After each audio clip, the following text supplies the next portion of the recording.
Hello दोस्तों, राधे राधे। स्वागत है मेरे YouTube channel review with Govind में। आज का हमारा ट्यूटोरियल है गाड़ी चलाना सीखे मात्र 10 मिनट के अंदर। दोस्तों, आपको पता है ये वाला पेडल एक्सेलरेशन का होता है, बीच वाला जो पेडल होता है ये ब्रेक का होता है, और ये जो फर्स्ट पेडल होता है ये क्लच का होता है। और आपको इतना तो बेसिक नॉलेज होती है जब हम गाड़ी चलाने जाते हैं, तो एट द वेरी बिगनिंग, ठीक है। बाकी की अब मैं अंदर गाड़ी चला के दिखाऊंगा, एक एक चीज़ आपको बताऊंगा, कैसे गियर शिफ्ट करते हैं, कैसे साइड मिरर को सेट करते हैं, अंदर वाले मिरर से हम किस तरीके से देखते हैं, ओवरटेक हमें कैसे करना होता है, गियर शिफ्टिंग हमें कब करनी होती है, गाड़ी की जजमेंट हम कैसे ले सकते हैं, स्लोप पे खड़े हैं तो हम गाड़ी को कैसे मतलब ब्रेक से या एक्सेलरेशन के साथ रोकें या हैंड ब्रेक का यूज़ करके रोकें। गाड़ी को ऐसा नहीं है कि जस्ट आए चाबी लगाई और गाड़ी लेके निकल गए, ऐसा भी नहीं करना है। तो अब गाड़ी के अंदर आते हैं और गाड़ी चलाते हैं, और वन बाय वन मैं सारी चीज़ कवर करने वाला हूँ और आपको 10 मिनट के अंदर बिगनर टू प्रो बनाने वाला हूँ। दोस्तों, अब आ चुके हैं हम गाड़ी के अंदर और गाड़ी चलाने वाले हैं। दोस्तों, जब भी हम सबसे पहले गाड़ी के अंदर बैठेंगे तो सबसे पहले तो हमें अपनी सीट बेल्ट लगा लेना है, ये सेफ्टी के लिए, और सेफ्टी हमारी प्रायोरिटी है। दूसरा, जब हम अपनी की गाड़ी के अंदर लगाएंगे तो इस क्लस्टर को ऑन करेंगे और एटलीस्ट 30 सेकंड तक वेट करेंगे। ओके, जब ये क्लस्टर ऑन हो जाएगा उसके बाद हम पूरा क्लच दबाएंगे, ठीक है, और अपनी गाड़ी को स्टार्ट कर लेंगे। ये हमने गाड़ी को स्टार्ट कर लिया। दोस्तों, कम से कम 2 मिनट तक हमें अपनी गाड़ी को स्टार्ट रखना है।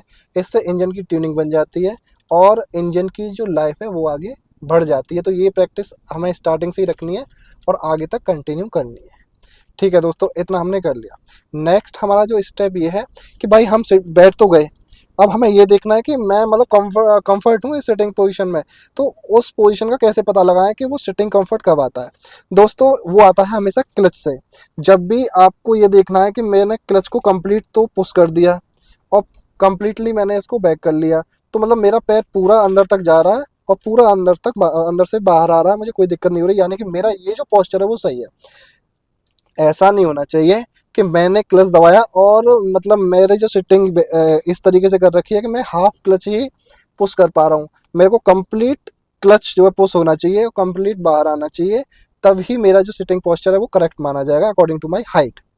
ठीक है, इतना होने के बाद फिर मुझे अपने मिरर्स को देखना है, साइड मिरर्स को।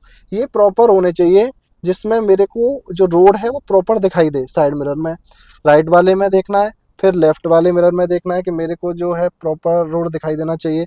मैं अगर यहाँ से देख पा रहा हूँ तो आप देख पा रहे हो। और जो मेरा जो अंदर वाला मिरर है ये इस तरीके से फिट होना चाहिए कि पीछे की जो पूरी विंडशील्ड है ना उसका पूरा व्यू आना चाहिए और प्रॉपर मेरे को दिखाई देना चाहिए। ये हमारी हेल्प करेंगे। कोई लेफ्ट से आ रहा है तो मेरे को दिख जाए, राइट से आ रहा है तो मेरे को दिख जाए, कोई पीछे से आ रहा है तो मेरे को अचानक से ब्रेक नहीं लगानी है। तो ये तीनों मिरर हमें ठीक तरीके से एडजस्ट करने होंगे, उसके बाद ही हम आगे गाड़ी को ड्राइव करेंगे। अब उसके बाद मेरे को देखना है गियर को। मेरा गियर न्यूट्रल है अभी इस टाइम पे, ठीक है। अब जब मैं चलाने की स्थिति में आ गया हूँ, 2 मिनट तक मैंने अपनी गाड़ी को ऑन रख लिया है, तो सबसे पहले मेरे को क्या करना है दोस्तों, सबसे पहले मेरे को क्लच दबाना है। अगर आप बिगनर हैं तो ब्रेक और एक्सेलरेशन का भी हम यूज नहीं कर रहे हैं, जस्ट थोड़ा सा गाड़ी को मूव करने वाले हैं, ठीक है। अब देखो, सबसे पहले मैंने ब्रेक को प्रेस कर रखा है, अब मेरे को गियर लगाना। अभी भी मैंने हैंड ब्रेक को डाउन नहीं किया है, ठीक है, क्योंकि अगर मान लो मेरी गाड़ी स्लोप पे खड़ी है और मैंने क्या किया कि हैंड ब्रेक को डाउन कर दिया और गियर लगाया नहीं और क्लच दबा ली, तो गाड़ी पीछे चली जाएगी और ठुक भी सकती है, नुकसान हो सकता है। तो सबसे पहले मेरे को क्लच को कंप्लीटली पुश कर लेना। अब मेरे को पहला गियर लगा लेना है, लेफ्ट में पुश करके फर्स्ट गियर लगा लिया, ठीक है। अब मेरे को हैंड ब्रेक को छोड़ना है और धीरे धीरे मेरे को क्लच से ऊपर पैर हटाना है। अब ये मेरा फर्स्ट गियर है, ठीक है, और धीरे धीरे देखो मेरी गाड़ी बढ़ने लगी है। अब देखो मैं धीरे धीरे इसको छोड़ रहा हूँ, ठीक है।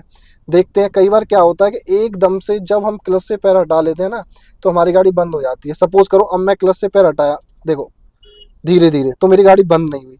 मेरी गाड़ी की जो मिनिमम स्पीड है वो 5 या 10 मान लो, 5 से 10 के बीच में मिनिमम स्पीड है, तो ये बंद नहीं होगी। अब मैं क्या कर रहा हूँ, इस पे धीरे धीरे मैं खाली जगह में कहीं पे भी स्टीयरिंग को साधना सीख रहा हूँ। ये मेरा पहले गियर का काम हो गया।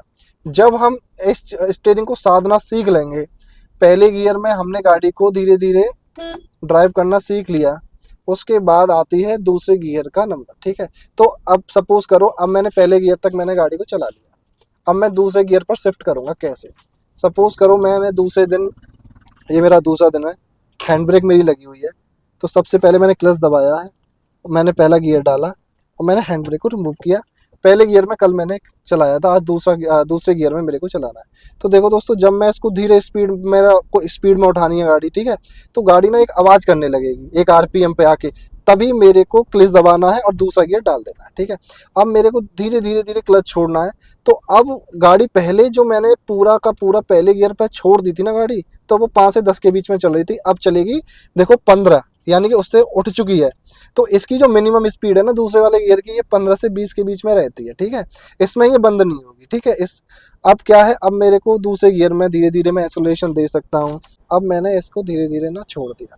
अब मैं दूसरे गियर की तरफ बढ़ूंगा, क्योंकि पहला गियर पे मैं अपनी प्रैक्टिस कर चुका हूँ। तो मेरे को क्या करना है ना, ये देखो, ये जो मेरा दूसरा वाला पैर है ना, ये हाफ तो ब्रेक पे रहता है और हाफ एक्सेलरेशन पे रहता है, ठीक है। जो आपका लेफ्ट वाला पैर है ये तो रहता है कम्प्लीटली क्लच के ऊपर, और जो राइट वाला है ये इस तरीके से वर्क करेगा आपका पैर, ठीक है। अब मैंने धीरे धीरे एक्सेलरेशन को मैंने बढ़ाया। अब मेरे को दूसरा गियर लगाना है, तो मेरे को कंप्लीट क्लच दबाना होगा और दूसरा गियर मैंने लगा दिया। दूसरा गियर मेरा लग चुका है। अब मैंने क्लच को छोड़ना है और हल्का सा एक्सेलरेशन को पुश करना है। तो अब मैं दूसरे गियर में चलने लगा। अच्छा, गियर शिफ्टिंग की ना कुछ पैरामीटर्स आप याद कर लो।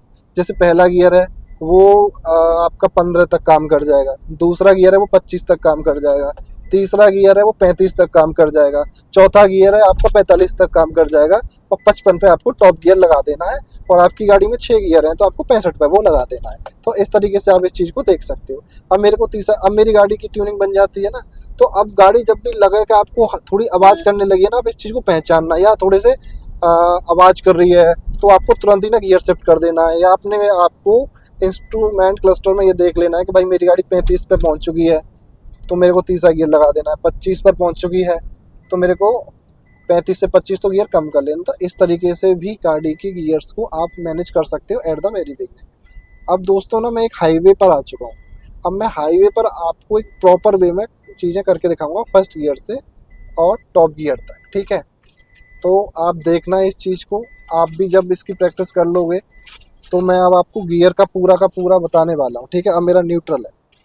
अब देखो, मैंने पहला गियर लगाया, अब ये देखो मैंने गाड़ी को धीरे धीरे उठा लिया, ठीक है। अब मेरी गाड़ी पहले गियर में चल रही है। अब देखो, हल्की सी गाड़ी की आवाज़ हुई, मैंने गाड़ी की दूसरा गियर लगाया। अब मैंने हल्का सा क्लच को ऊपर उठा रहा हूँ और एक्सीलरेशन को दबा रहा हूँ। अब मेरे को तीसरा गियर लगाना है, मेरे को कंप्लीट क्लच दबाना है और तीसरा गियर दबाना है। अब मेरे को थोड़ा स्पीड से क्लच को छोड़ना है और इधर मेरे को अपना एक्सेलरेशन को भी मतलब पुश करना है। तो ये कॉम्बिनेशन काम करेगा। अब देखो, मेरे को फोर्थ गियर लगाने वाला हूँ, तो कंप्लीट क्लच दबाया, फोर्थ गियर दबाया, क्लच को छोड़ रहा हूँ, एक्सेलरेशन को दबा रहा हूँ। और जब ये कॉम्बिनेशन से हम काम करेंगे ना, तो हमारी गाड़ी बंद नहीं होगी, अदरवाइज हमारी गाड़ी बंद भी हो सकती है। ये चीज़ें थोड़ी सी प्रैक्टिस से आएंगी। अब मेरी गाड़ी 60 पहुँच चुकी है, देखो अब मेरे को क्लच दबाया, टॉप गियर लगा दिया मैंने, और ये अब मेरी गाड़ी स्मूथली ट्यूनिंग में आ चुकी है, चल रही है। तो गियर शिफ्ट इस तरीके से करना है। अब बात करते हैं मिरर्स की। अब मेरे को देखना है कि भाई राइट हैंड साइड में मेरे को कट करना है, तो मेरे को राइट हैंड साइड में देखना होगा कोई गाड़ी तो नहीं आ रही है, ठीक है। अभी ऐसे गाड़ी आ रही थी, देखो आपने देख ली, तो इस चीज़ का मेरे को ध्यान रखना है। राइट हैंड साइड में पहले मिरर को देखूंगा तब मैं कट करूँगा, अदरवाइज दिक्कत हो सकती है। जब मेरे को लेफ्ट हैंड साइड में कट करना है तो मेरे को लेफ्ट हैंड साइड वाला मिरर देखना है, तब मैं उधर कट करूँगा। और मेरे को कभी ब्रेक लगाना है तो मेरे को पीछे वाले मिरर में देखना पे मेरे पीछे कोई आ तो नहीं रही, गाड़ी नहीं आ रही है तो मैं ब्रेक लगा सकता हूँ। ऐसा नहीं गाड़ी स्पीड में चल रही है और मैंने एक तरीके से ब्रेक लगा दिया तो दिक्कत हो जाएगी। तो दोस्तों, बिगिनिंग में हमें क्या करना है, सबसे पहले गियर में गाड़ी को चलाना है धीरे धीरे खाली जगह पे, फिर दूसरे गियर में चलाना है, फिर धीरे धीरे तीसरे गियर में चलाना है, फिर धीरे धीरे फोर्थ गियर में चलाना है, फिर उसके बाद रोड पे आना है, छोटे छोटे जजमेंट लेने हैं। अपने इस एरिया में, इस तरीके से एरिया में चलानी होगी गाड़ी जहाँ पे ज़्यादा पब्लिक ना हो। हाईवे पे आप एट द वेरी बिगिनिंग नहीं आ सकते। कोशिश आप ये करो कि सबसे पहले आप ड्राइविंग स्कूल से एक बार सीख लो, और उसके बाद जब आप सेटिंग में आओगे ना तो फिर आपको दिक्कत नहीं। तो दोस्तों, इस तरीके से आप गाड़ी चला सकते हो। बाकी का मैं एक सीरीज़ लेने वाला हूँ बिगिनिंग टू प्रो की, जिसमें मैं 1 बाय 1 पार्ट 1 पार्ट 2 पार्ट 3 करके आपको सारी चीज़ें बताने वाला हूँ। किस तरीके से हैंड ब्रेक का यूज़ करना है, किस तरीके से कब ब्रेक दबाना है तो क्लच का यूज़ करना है, कब बिना क्लच के यूज़ करना है, और ट्रैफिक में किस तरीके से गाड़ी को चलाना है, कैसे मैनेज करना है, ठीक है। तो ये सारा का सारा एक तरीके का पैकेज है वीडियोस का। तो वन बाय वन मैं अपलोड करता रहूँगा। तो मैं एक प्लेलिस्ट इसमें अपलोड करने वाला हूँ और अपना पूरा का पूरा सेशन इसमें दूंगा। आपको अगर मेरी वीडियो अच्छी लगी हो तो मेरे चैनल को लाइक शेयर एंड सब्सक्राइब जरूर करें। इससे हमारा कॉन्फिडेंस बिल्ड हो जाता है और आगे वीडियो बनाने के लिए भी कॉन्फिडेंस मिलता है।